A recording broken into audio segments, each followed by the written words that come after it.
로마서 19번째 시간이고요. 우리 본문 말씀을 같이 교독함으로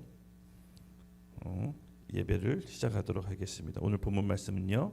로마서 7장 21절에서 8장 11절까지인데 조금 깁니다. 그렇죠? 제가 먼저 시작으로 같이 교독하겠습니다. 그러므로 내가 한 법을 깨달았노니 곧 선을 행하기 원하는 나에게 악이 함께 있는 것이로다.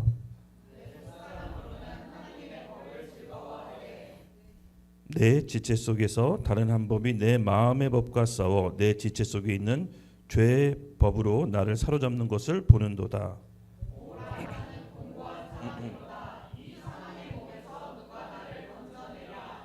우리 주 예수 그리스도로 말미암아 하나님께 감사하리로다.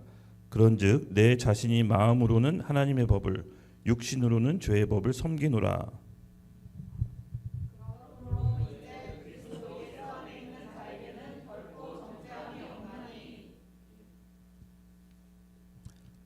이는 그리스도 예수 안에 있는 생명의 성령의 법이 죄와 사망의 법에서 너를 해방하였음이라.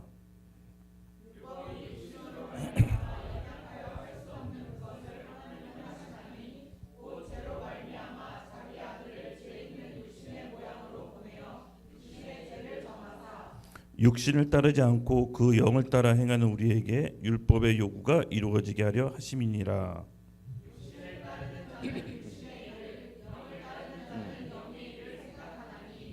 육신의 생각은 사망이요 영의 생각은 생명과 평안이니라.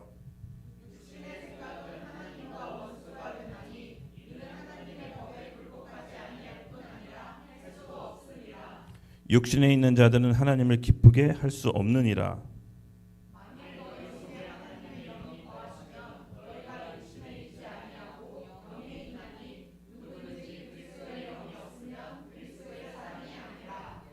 또 그리스도께서 너희 안에 계시면 몸은 죄로 말미암아 죽은 것이나 영은 의로 말미암아 살아있는 것이니라. 다 함께 읽겠습니다.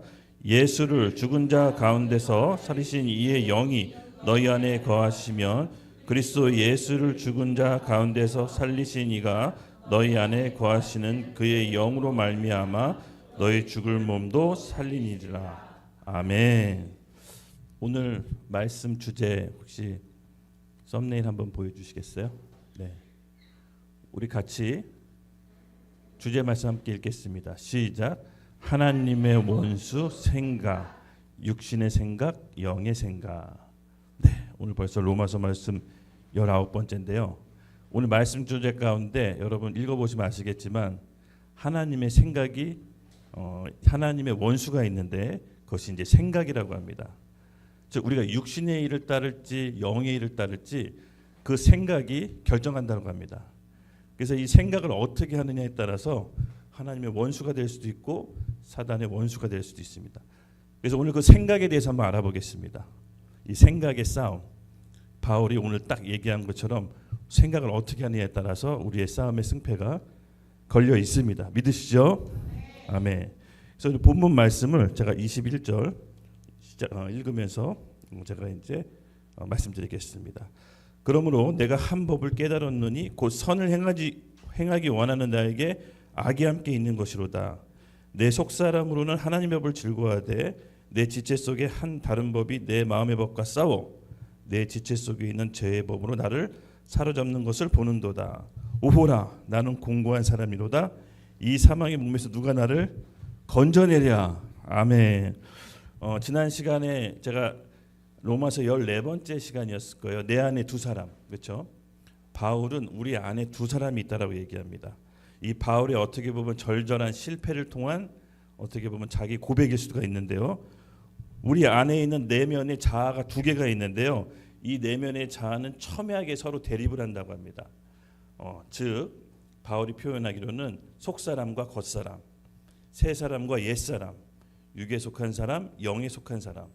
이 바울이 이렇게 여러 가지 표현을 썼는데 우리 안에 이 두 사람이 계속해서 첨예하고 대립하고 있는데 어디에다 힘을 실어주느냐에 따라서 우리 속사람이 겉사람을 이길 수 있다라고 했습니다. 즉 우리의 싸움은 죄의 포인트를 맞추는 것이 아닙니다.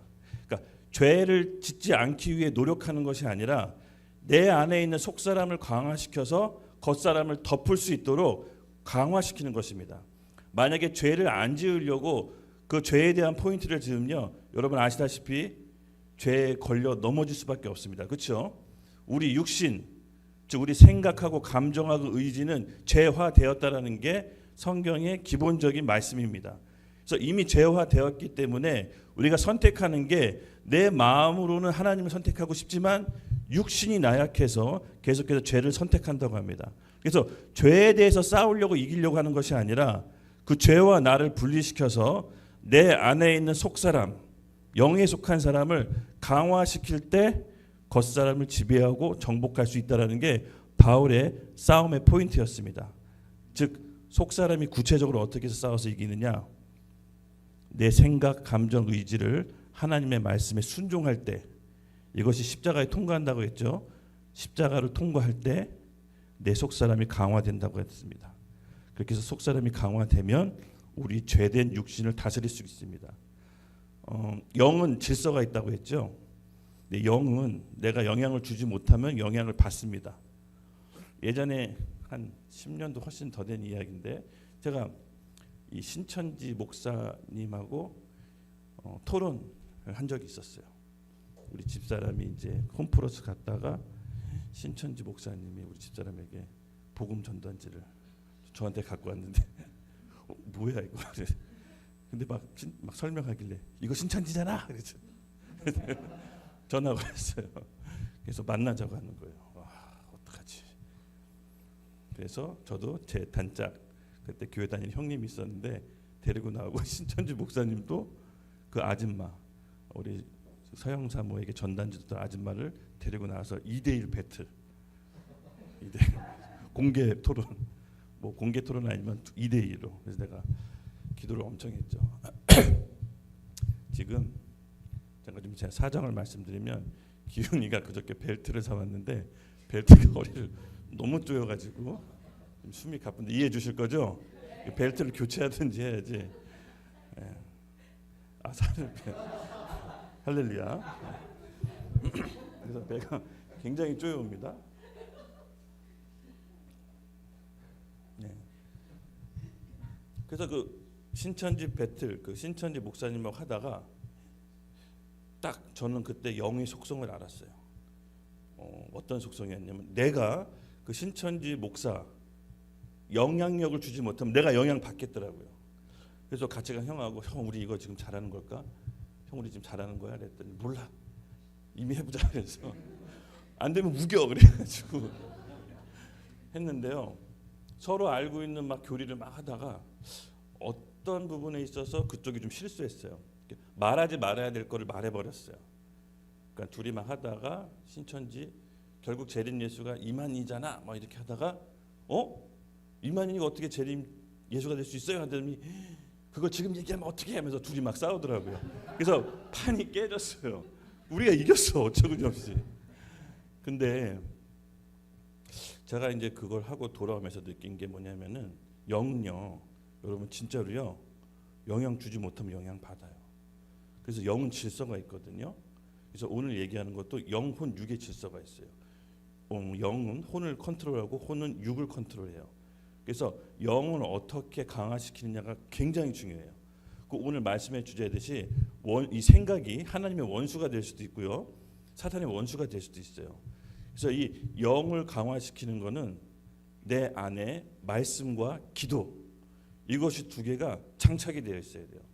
근데 제가 좀 느꼈던 게 뭐냐면은, 신천지 그 분들하고 하면서 이거는 이겨도 진 거다, 이것도 진 거다, 그런 마음이 들더라고요. 그러니까 성경에 예수님이 논쟁하지 말라 그랬잖아요.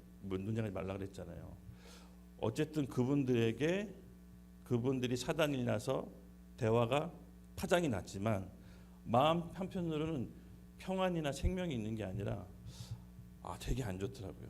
저도 영향을 받아요. 그러니까 그 교리를 들었잖아요. 오늘 포인트가 뭐냐면요, 생각은 감정은 컨트롤할 수 있는데 그 생각이 어떻게 들어오냐? 들어오면서 생각이 생겨요. 그래서 이기고 지고가 중요한 게 아니라 그 사람들의 교리를 들음으로 내 생각이 바뀌고 감정이 따라오게 돼요. 그래서 오늘 이 포인트를 설명해 드리려고요. 그래서 영은요, 여러분 영향을 주지 못하면 영향을 받게 돼요. 그래서 이 영에 대해서 굉장히 보호가 있어야 됩니다. 그것은 뭘 듣느냐 말하느냐에 따라서 달려 있습니다. 그래서 이 싸움의 포인트, 아까 바울이 얘기했지만 다시 좀 돌아가서 죄에 초점을 맞추는 것이 아닙니다. 아셨죠? 죄와 싸워서 이기려고 하면 100점 배패합니다.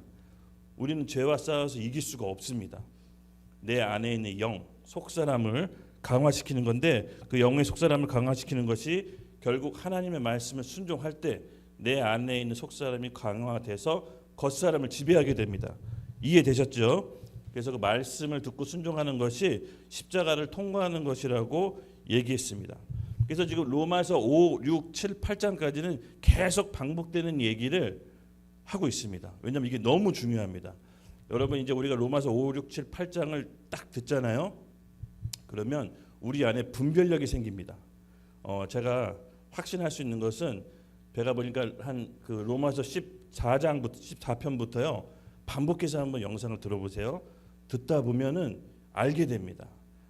이게 좀 어려운 내용일 수 있는데 반복해서 들으십시오. 한 번 듣고 깨우쳐질 수는 없어요.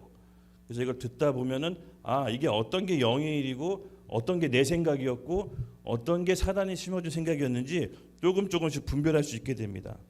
그러니까 지금까지 바울이 7장까지는 혼의 싸움 중에서 의지적인 싸움을 얘기했던 거예요. 혼은 지정의라 그랬잖아요. 우리 지식, 감정, 그리고 생각, 의지. 지금까지는 의지의 싸움을 7장까지 얘기한 거예요, 바울이. 근데 오늘은 감정과 생각에 대해서 얘기하는 거예요. 요거를 통해서 우리 속사람을 강화시킬 수 있다는 것이 바울의 얘기입니다. 그 전에 본격적으로 얘기하기 전에 25절, 1절, 2절을 설명드릴 텐데 이 영의 영향력과 질서를 얘기하기 전에 우리의 현재 위치가 뭔지 바울이 한번 찝어주고 가요. 그래서 이게 대단히 중요합니다. 로마서 25장부터 8절, 2절까지 함께 읽겠습니다. 시작.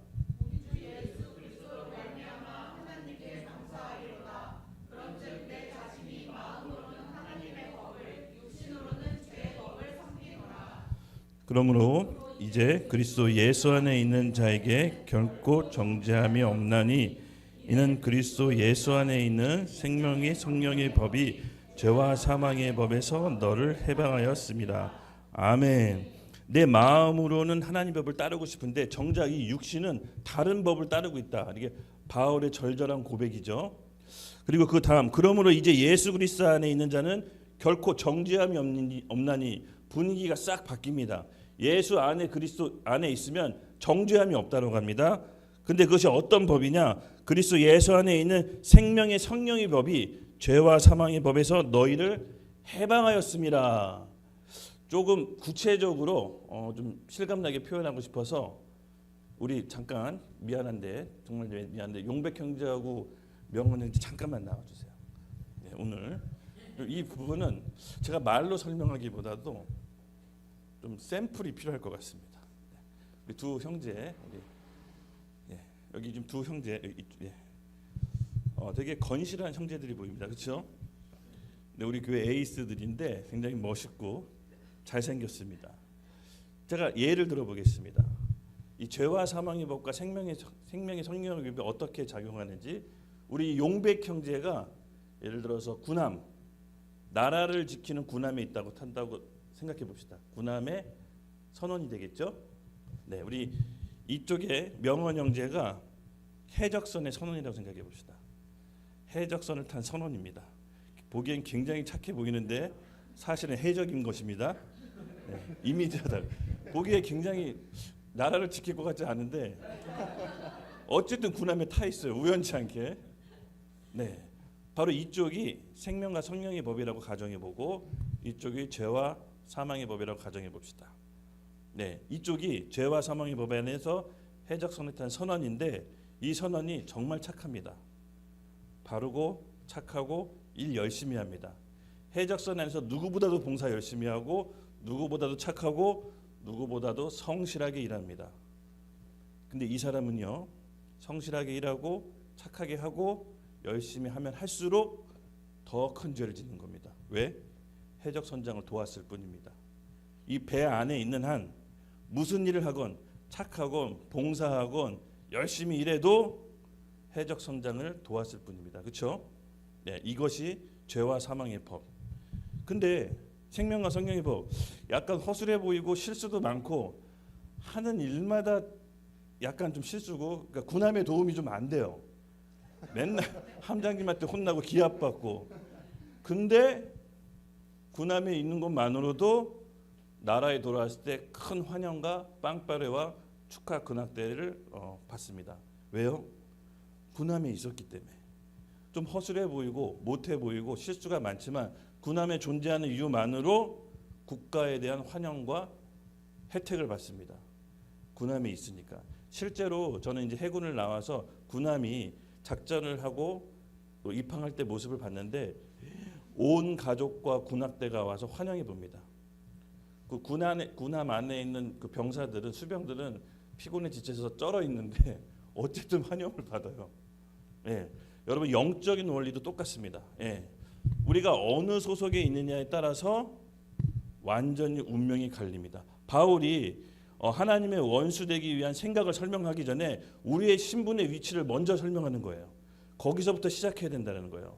여기 있는 우리 해적선에 탄 선원이 너무 열심히 하고 착하게 했습니다.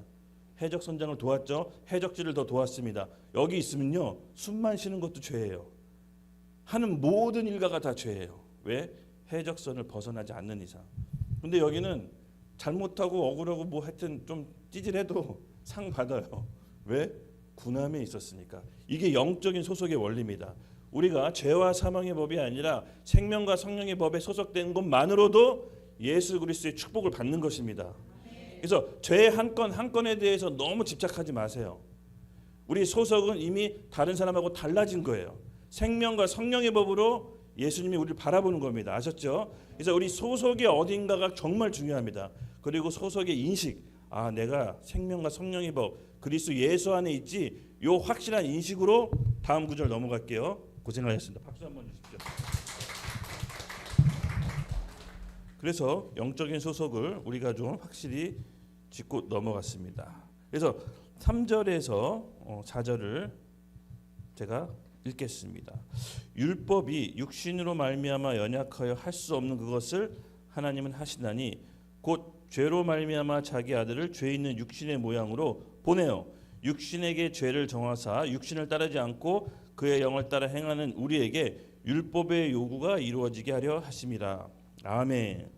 영적인 소속이 어딘지 죄와 사망과 생명의 성령의 법으로 바울이 확실히 한번 얘기해주고, 그렇다면 너희가 생명과 성령의 법으로 어떻게 옮겨졌는지 바울이 설명하는 것입니다. 그건 너희의 공로가 아니다. 바로 예수 그리스도 하나님의 아들의 십자가의 공로로 인해 너희가 소속이 바뀐 거다. 우리가 죄와 사망의 법에서 생명과 성령의 법으로 옮겨졌을 때는 우리의 어떤 공로와 노력과 의지가 전혀 첨가될 수 없습니다. 오로지 하나님의 은혜, 그의 강권적인 선택, 그리고 그의 의지 때문에 우리가 소속이 바뀐 것입니다. 믿으시죠? 네. 그래서 율법이 육신으로 말미암아 연약하여 할 수 없는 것. 구약 시대에는 우리가 의롭게 되는 법이 뭐라 그랬죠? 율법을 다 지켜야 된다고 했죠. 율법을 다 지켜야만 의롭게 될 수 있습니다. 그런데 인간은 연약하기 때문에, 우리 육신은 죄화되었기 때문에 율법을 다 지킬 수 없습니다. 그래서 하나님의 방법이, 죄를 처리하기는 방법이, 우리가 육신으로 율법을 다 지킬 수 없기 때문에 하나님이 자신의 아들을 육신의 모양을 입고 이 땅에 보내십니다. 이게 굉장히 중요한 포인트입니다. 하나님의 본인의 모양으로, 육신의 모양으로 아들을 보내셨다. 육체의 생명이 어디에 있죠? 피에 있다라고 했습니다. 즉 피 흘림의 제사 없이는 죄 사함이 없다라고 했습니다. 우리의 인간적인 우리 죄, 그리고 우리의 원죄, 이 모든 죄들을 사함받기 위해서는 피 흘림의 제사가 있어야 됩니다. 그래서 구약 시대에 죄 지을 때마다 제물을 제사장이 갖고 오죠. 그래서 제물에게 내 죄를 안수함으로, 죽임으로 내 죄가 사해집니다. 왜? 반드시 피 흘림이 있어야 죄를 속할 수 있기 때문입니다. 그래서 하나님의 여기서 나오는 기막힌, 바로 지상 최대 막교환 사건인데, 인류의 모든 죄를 예수 그리스도의 육신에 전가시킵니다. 이게 엄청난 하나님의 비밀입니다. 그래서 예수 그리스도께서 인간의 몸을 입고 오셔서 하나님이 그 육신에다가 예수 그리스도의 몸은 죄를 지은 적도 없고 죄를 알지도 못한다고 했습니다. 거기에 모든 죄를 전가시킴으로 영원히 단번한 한 제사로 우리의 모든 과거의 죄, 현재의 죄, 미래의 죄까지 영원히 단번에 완벽하게 속죄하신 것입니다. 그래서 십자가를 보고 그 죄가 나의 죄로 여겨지는 사람은 하나님의 심판이 유월되는 겁니다. 지나가는 거죠. 그래서 의롭다라고 여겨주시는 거예요. 비록 죄의 몸을 입고 있지만 예수 그리스도의 피의 공로로 내 죄가 유월됐다, 심판이 넘어갔다라고 의롭게 여겨주시는 겁니다. 그래서 그 예수 그리스도의 피의 십자가를 믿는 믿음으로 우리 하나님께 다시 나아갈 수가 있는 거죠. 네, 요 지점이 있어야 됩니다. 우리가 교회를 오래 다니다 보면요, 교회 문화와 교회 이렇게 어떻게 보면 이렇게 시스템에 젖어서 예수 그리스도의 십자가의 죽음이 도대체 나랑 무슨 상관인가, 요 지점이 명확하지 않은 상태에서 신앙생활하는 경우가 굉장히 많습니다. 저는 교회는 이것을 반드시 서로 점검해 줘야 된다고 생각합니다. 이건 나쁜 게 아닙니다. 왜냐하면 이것이 불분명한데 신앙생활하면 종교인이 됩니다. 가식적으로 되고 위선적으로 되고, 뭔가 영적인 체험은 있는데 내가 하나님에 대한 예수 그리스도의 십자가, 그것이 나의 죽음으로 어떻게 연결되어 있는지, 오늘 예수님의 십자가의 보혈이 나의 죽음과 어떻게 연결되어 있는지 깨닫게 되는, 혹시 혼미한 사람이 있다면 깨닫게 되는 그런 귀한 시간이 되길 예수님의 이름으로 축복합니다. 그게 된 상태에서 다음 얘기가 성립이 돼요. 그래서 자기의 아들을 죄 있는 육신의 문에 보내서 죄를 정하셨다 그랬죠. 죄를 정하고 육신을 따르지 않고 그 영을 따르는 우리에게 율법의 요구가 이루어지게 하려 하십니다. 예, 십자가를 받아들인 사람은 더 이상 율법을 이름으로 의롭게 되는 것이 아니라 예수님의 십자가의 공로를 믿음으로 하나님께서 의롭다고 여겨주시는 겁니다. 그 다음부터는요, 우리 안에 있는 성령께서 우리를 이끌어 주십니다. 성령으로 인도받는 삶이 비로소 시작됩니다. 그 성령으로 인도받는 삶을 통해서 우리 안에 첨예하게 싸우게 되는 거예요. 전에는 예수님을 모를 때에는 죄를 죄로 알지로 깨닫지 못한다고 합니다. 그래서 죄를 벗어날 의지도 없고 힘도 없었는데 이제는 성령께서 우리 안에 오셔서 우리가 죄와 싸워서 이길 수 있도록 우리를 이끌어 주십니다. 이것이 바로 성화의 과정이죠. 네, 예수님께서 우리 그 바리새인과 그 유대 율법학자들 얘기하잖아요. 너희가 이 성전을 헐라 내가 3일 만에 세우리라. 그 말씀하셨을 때는 아무도 그 말 뜻을 이해하지 못했어요. 제자들도 의아해했어요. 아니 30년 동안 지어진 저 성전이 어떻게 3일 만에 세워질까? 예수님이 정말 그런 능력이 있을까?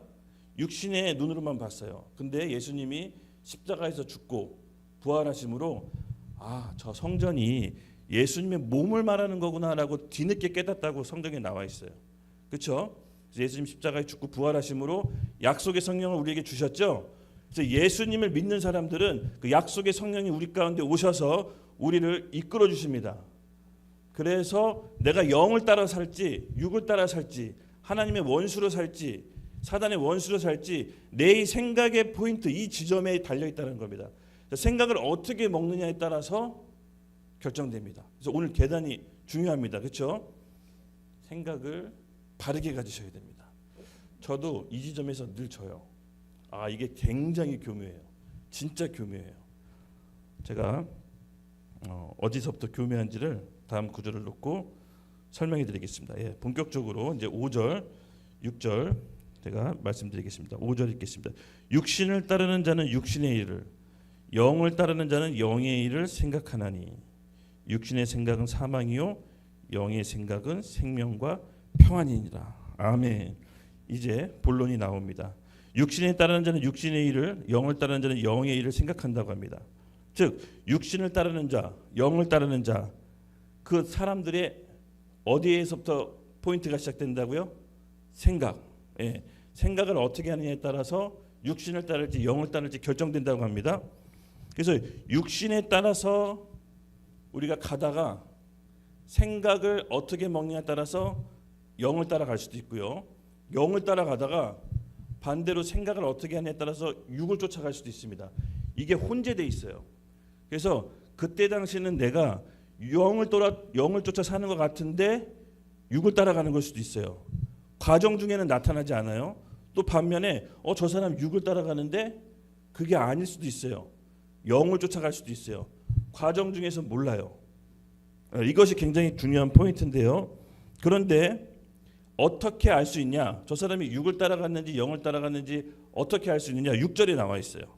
함께 읽을까요? 시작. 육신의 생각은 사망이요 영의 생각은 생명과 평안이니라. 당신은 몰랐는데 그 사람에 나오는 열매가 생명과 평안이면 영을 따라간 거고요. 굉장히 옳고 좋고 선하게 보였는데 나오는 열매가 사망이다. 그럼 육을 쫓아간 거예요. 그래서 이 과정 중에는 잘 몰라요. 근데 나오는 열매를 통해서 우리가 알 수 있다라는 겁니다. 그렇죠? 우리 갈라디아서 말씀 조금 긴데 그래도 함께 같이 한번 읽어보겠습니다. 하겠습니다. 시작.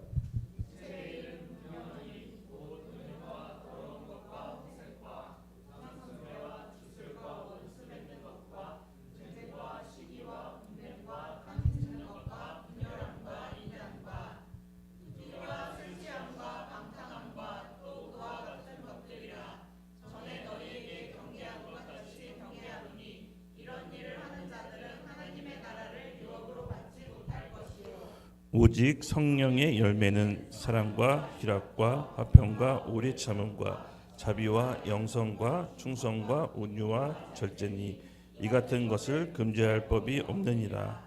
그리스도 예수의 사람들은 육체와 함께 그 정욕과 탐심을 십자가에 못 박았느니라. 아멘. 네, 오늘 갈라디아의 말씀처럼 열매를 통해서 그게 육으로 행했던 일인지 영으로 통했던 일인지 확인할 수 있다라고 합니다. 그래서 우리가 이게 교묘한 요 지점, 내 생각, 이 생각은 아까도 얘기했죠. 우리가 죄화되었다고. 그게 전제 조건으로 가져야 됩니다.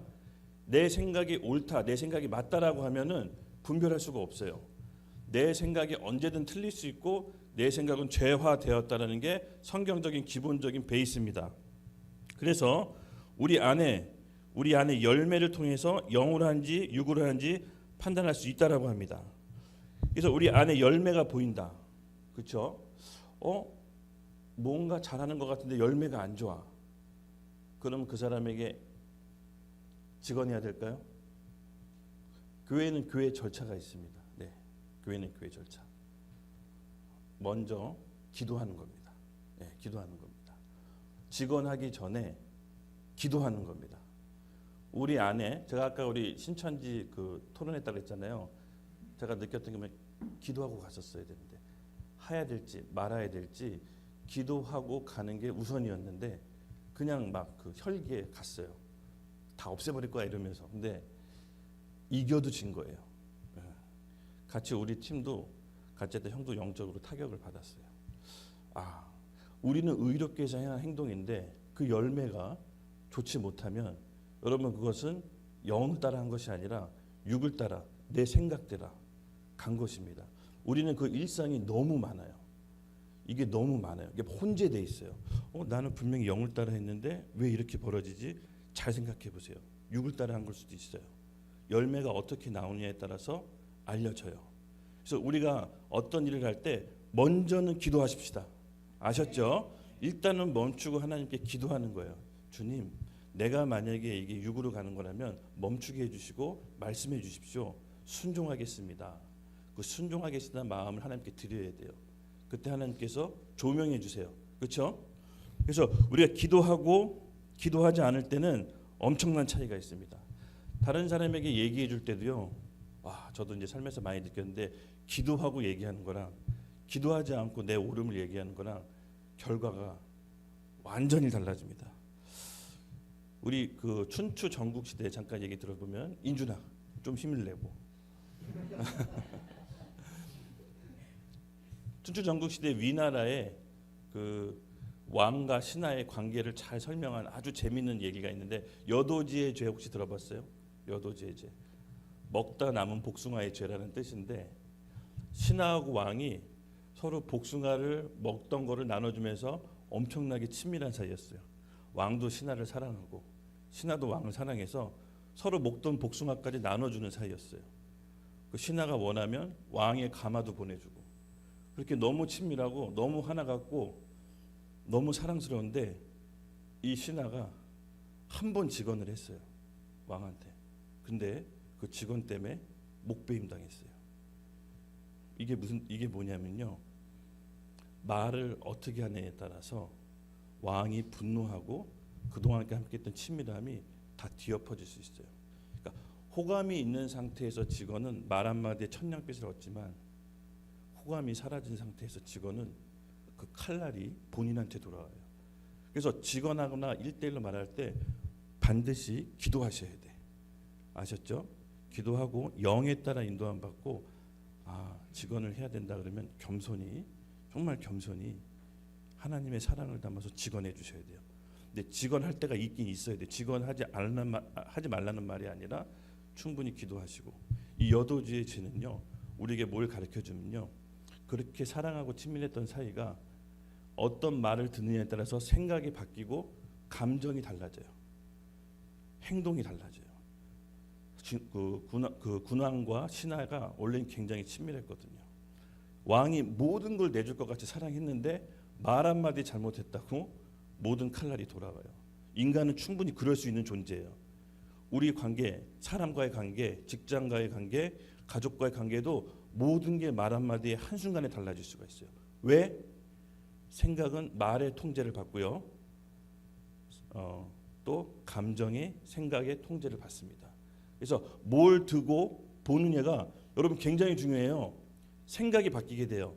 이 생각이 아까 뭘 결정한다고 그랬죠? 0을 따라 살지 6을 따라 살지 결정한다고 그랬죠? 그래서 뭘 듣고 보는지가 굉장히 중요합니다. 이 지점의 싸움이 바로 여러분 안에 지금 시작된 거예요. 지금 우리 시작된 거예요.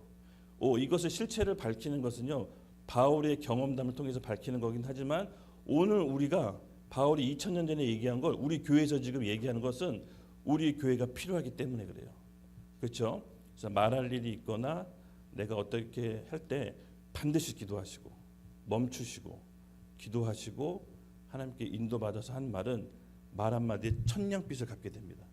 한 번의 직원이 엄청난 일을 하게 돼요. 근데 호감이 없는 상태에서 호감이 떨어진 상태에서 직원하면 칼날이 돌아와서 어떻게 될지 몰라요. 그래서 오늘 이거를 잘 지키십시다. 네.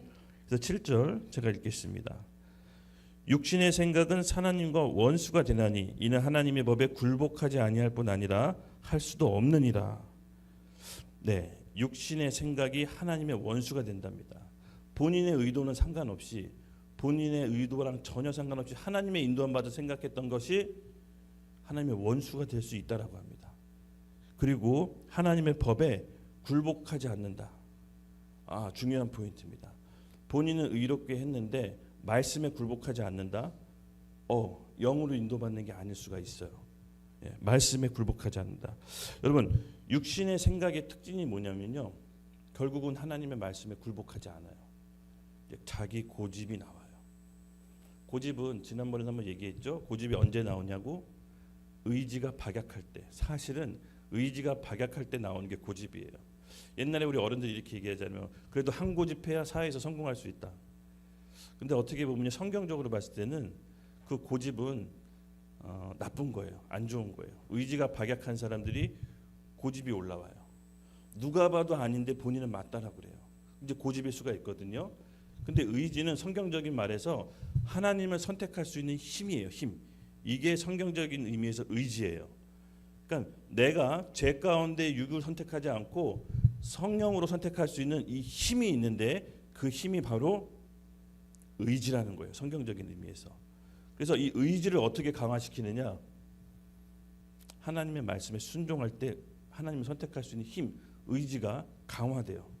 이렇게 강화돼요. 우리 순종이 이름을 바꿨죠. 인준에서 순종. 예사로운 거 아니에요. 그냥 일반적으로 있는 일이 아니에요. 하나님의 말씀에 순종할 때 생각과 의지와 감정이 바뀌어요. 그렇지 않아요? 아니면 아니라고 솔직히 얘기해도 돼요. 네, 맞아요. 내가 의지적으로 하나님의 말씀에 순종할 때 내 안에 생각과 감정이 바뀌어요. 정말 신기해요. 예. 그래서 여러분 이 순종할 수 있는 포인트가 굉장히 중요한 포인트예요. 하나님을 의지적으로 선택할 수 있는 힘이 바로 이제 순종으로 나오는데 이 순종했을 때 얻는 복이 있어요. 전도서 말씀 같이 한번 띄워줄래요?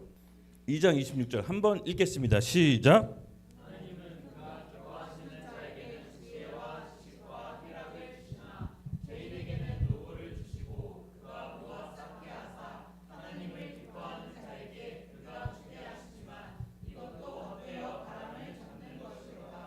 아멘. 이어서 8절에 뭐라고 나와 있냐면요. 육신에 있는 자들은 하나님을 기쁘게 할 수 없느니라.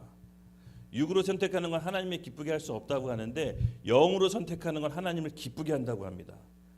근데 이 영으로 선택하는 하나님의 기쁨이 뭐냐면요. 전도서의 기자가 이렇게 얘기합니다. 다시 한번 보여주시죠. 어떤 기쁨이냐? 그 기쁨은 하나님이 그를 기뻐하시는 자에게 지혜와 지식과 희락을 주시나 죄인에게는 노고를 주시고 그 죄인이 모아놓게 쌓인 것도 하나님이 기뻐하시는 자에게 몰아주신다. 네. 결국은 순종함으로써요. 우리 안에 하나님의 기쁨이 되는데 그 기쁨이 어떻게 되었냐? 지식과 지혜와 하나님의 지혜, 하늘의 지혜, 이 세상을 통찰할 수 있는 통찰의 능력, 영과 육을 분별할 수 있는 능력, 말씀을 읽고 이해할 수 있는 능력, 지식과 모략, 모사의 영이 우리 가운데 임해요. 그래서 희한하게 바뀌어요. 여러분 우리 베드로가 성령을 받고 설교하는데 사람들이 뭐라고 하죠? 저 사람 어부고 못 배운 사람인데 어떻게 저렇게 설교하냐라고 놀래잖아요. 그렇죠? 맞아요. 하나님 기뻐하신 자에게 지혜와 능력을 줘요. 여기서 지혜는 모사와 통찰력이에요. 그리고 지식, 앞날을 내다볼 수 있는 거예요. 여기서 지식은 어떻게 보면 정보와도 같은데 앞날을 좀 내다볼 수 있는 능력이에요. 통찰력과도 같아요. 그리고 희락, 기쁨을 주세요. 세상적인 기쁨이 아니라 영적으로 오는 평안과 기쁨이에요. 상황이 어떻게 돌아가든 상관없는 기쁨을 주세요. 그리고 나서 죄인들이 노고로 쌓은 뭔가 재산도 같이 주시는 거예요. 믿으세요? 그래서 하나님을 기쁘게 하는 포인트가 뭐냐면 말씀에 순종하는 거예요. 내 육신의 생각으로 따라가는 게 아니라 성령의 인도함 가운데 순종할 때 하나님의 기쁨이 돼요. 근데 이것을 분별할 수 있는 능력은 뭐냐? 기도와 말씀에 순종할 때, 진리의 말씀에 순종할 때 너희 영혼이 깨끗해진다고 했어요. 그러니까 이 포인트의 연결고리를 잘 이해하시고 이런 상황 가운데 우리가 왔을 때 오늘 이 말씀을 기억하세요. 누가 나를 기분 나쁘게 했다?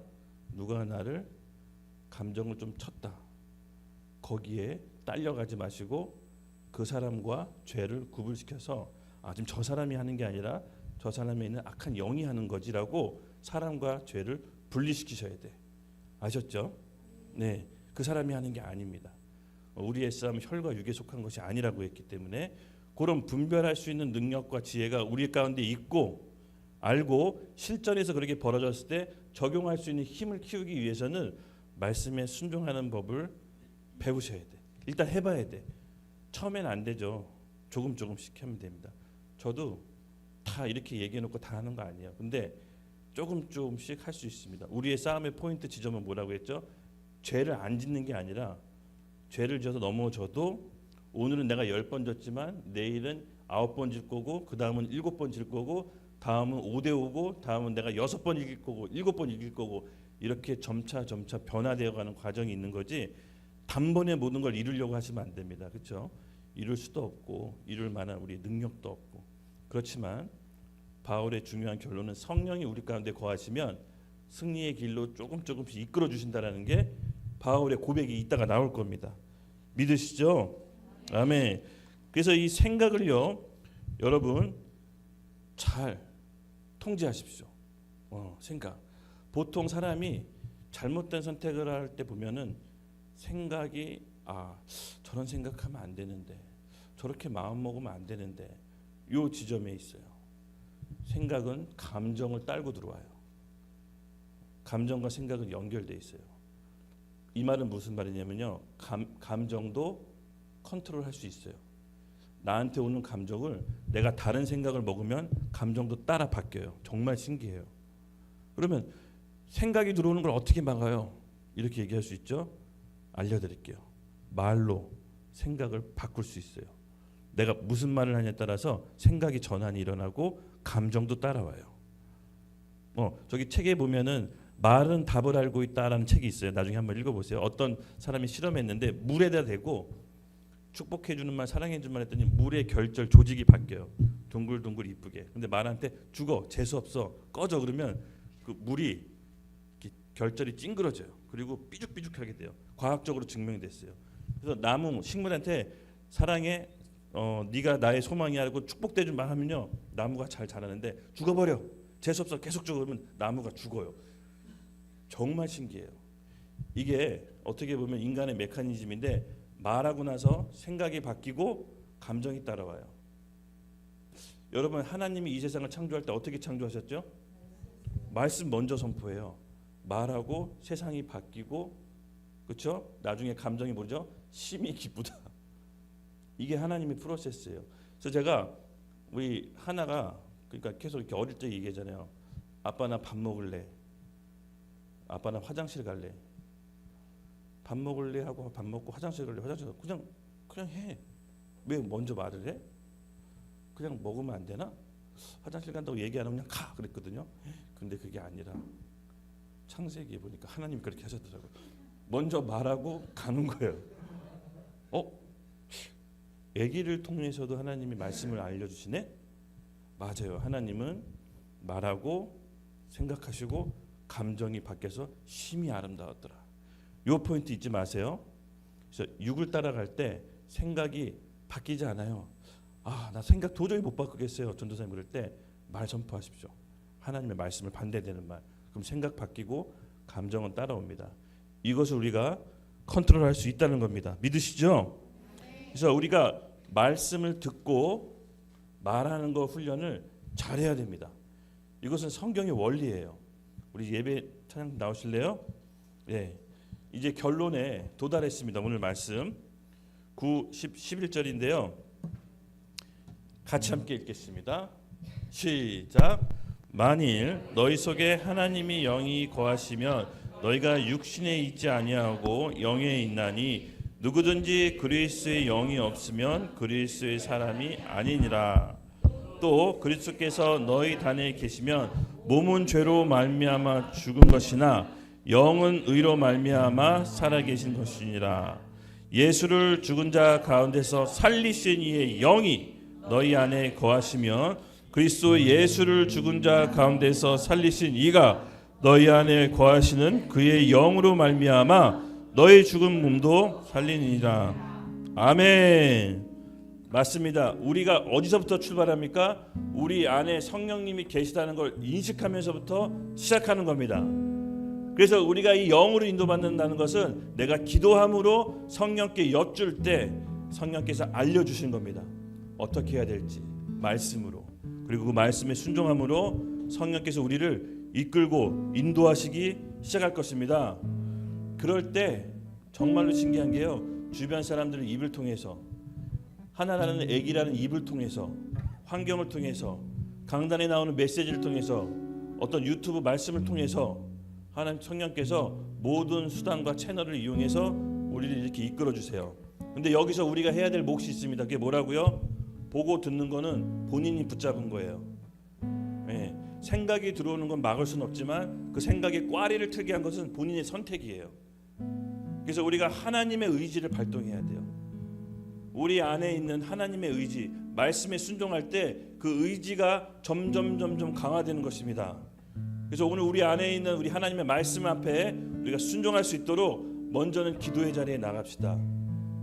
그리스도 예수에 있는 자들은 결코 정죄함이 없나니 너희가 죄와 사망의 법에서 생명과 성령의 법으로 옮겨질 것이다가 아니라 옮겨졌으면 좋겠다가 아니라 옮겨졌다라고 현재 완료로 얘기하고 있습니다. 그렇죠?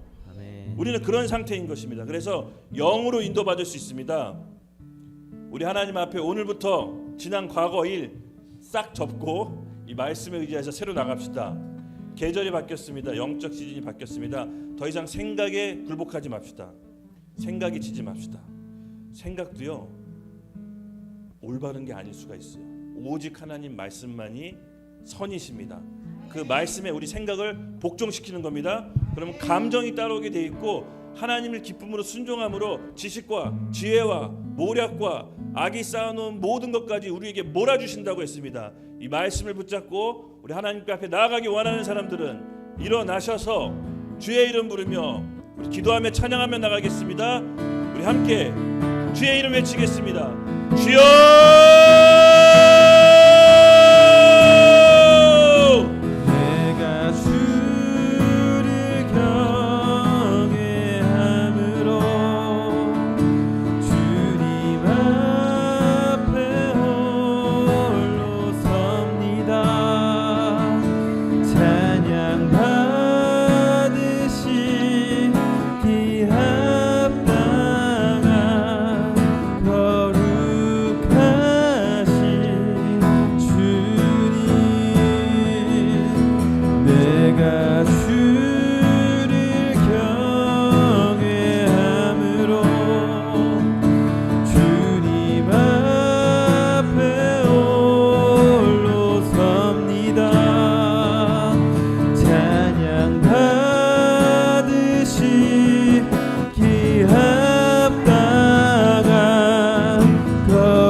영의 사람은요 생각이 단순해집니다.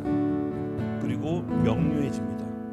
그 육의 사람은요 생각이 복잡해요. 생각이 너무 많아요. 그리고 영의 사람은요 하나 되게 하고 사람을 살리고 소망을 줍니다.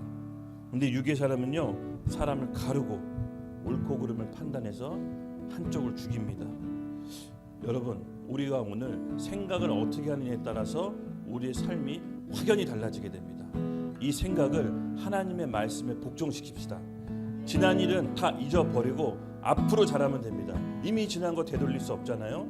그럼 앞으로 우리가 하나님 앞에서 말씀에 순종할 수 있는 힘을 달라고, 우리 안에 있는 성령께서 우리에게 충만함을 부어달라고 우리 같이 다시 한번 주여 외치고 기도하며 나가겠습니다. 주여! 아버지 하나님, 성령께 의지합니다. 하나님, 우리 안에 있는 연약함과 모든 죄악들 예수 그리스도의 말미암아 하나님 앞에 온전케 되었음을 믿음으로 선포합니다. 성령 하나님, 우리에게 힘을 주셔서 영의 생각으로 따라갈 수 있도록 우리의 생각을 지켜주시옵소서. 우리의 생각을 이끌어 주시옵소서.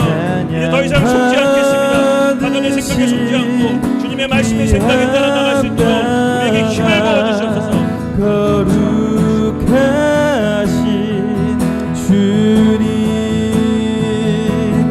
내가 주를 경외함으로 주님 앞에 홀로 섭니다. 찬양 받으시 기합당한 거룩하신 주님, 내가 주를 경외함으로 주님 앞에 홀로 섭니다. 찬양 받으신 기합당한 거룩하신 주님.